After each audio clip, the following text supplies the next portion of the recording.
Thanks for staying tuned. Welcome back to our COVID-19 special program. The British Prime Minister Boris Johnson has been taken to intensive care in hospital with the COVID-19 virus. The 55-year-old Mr. Johnson was admitted to St. Thomas's Hospital in London with persistent symptoms yesterday, Sunday. The BBC now says the Prime Minister has asked Foreign Secretary Dominic Raab to deputise for him. Now, to give us the very latest and what the situation is from the British capital, we are joined by our correspondent, Juliana Olayinka. Good evening, Juliana. What can you tell us about this situation with the British Prime Minister and who is deputising for him?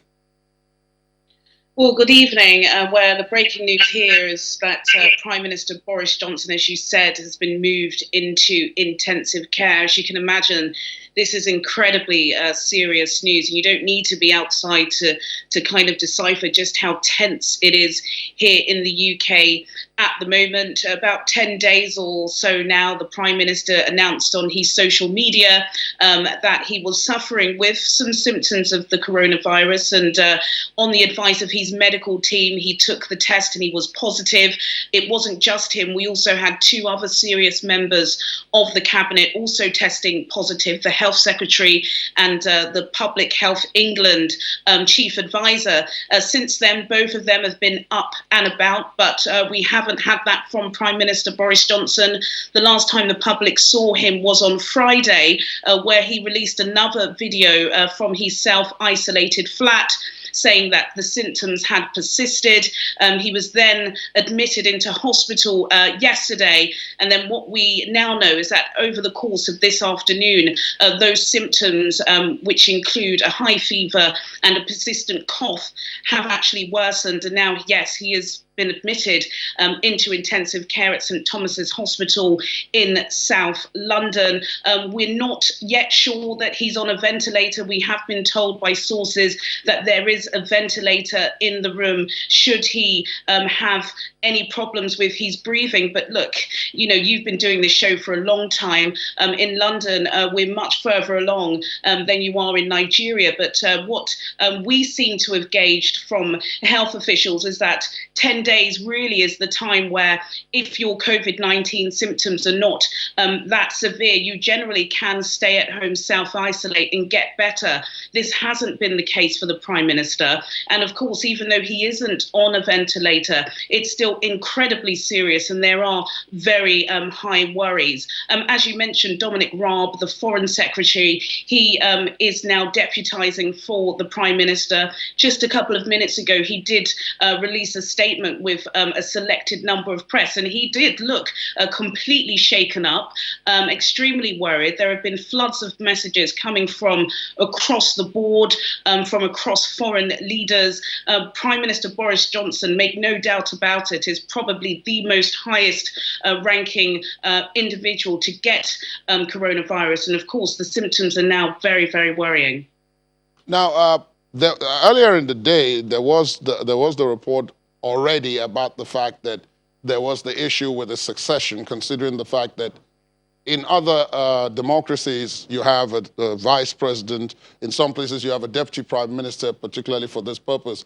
But that in this particular instance, there was no obvious person, but that Dominic Raab was designated by the prime minister himself.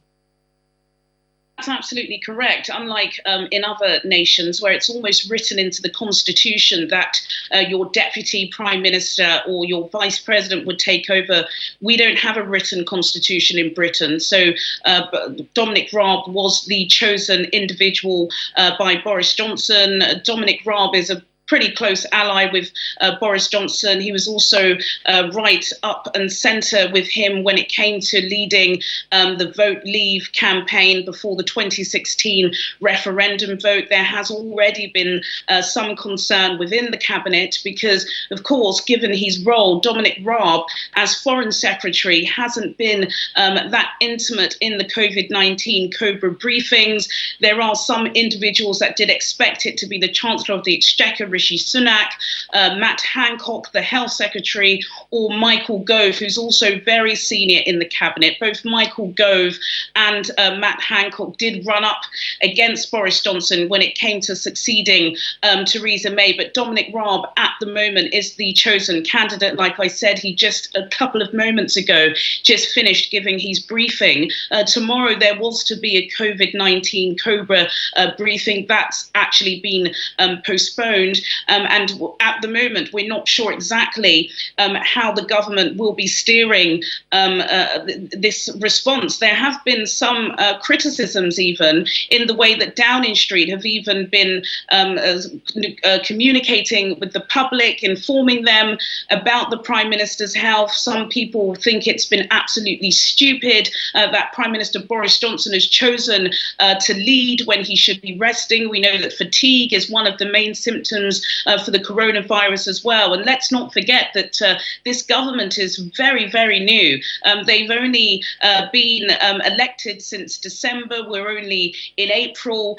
So there are some major concerns. And now that Jeremy Corbyn, the former Labour leader, is out and Sir Keir Starmer is now the new leader of the opposition, there are several questions about just the way Britain will be governed and whether it should be a national government that we haven't seen, of course, since peacetime, before peacetime. Indeed. Thank you very much, Juliana, for that update. We trust that you keep an eye on that. We do wish Prime Minister Boris Johnson the very best. Thank you very much, Juliana, for giving us that update.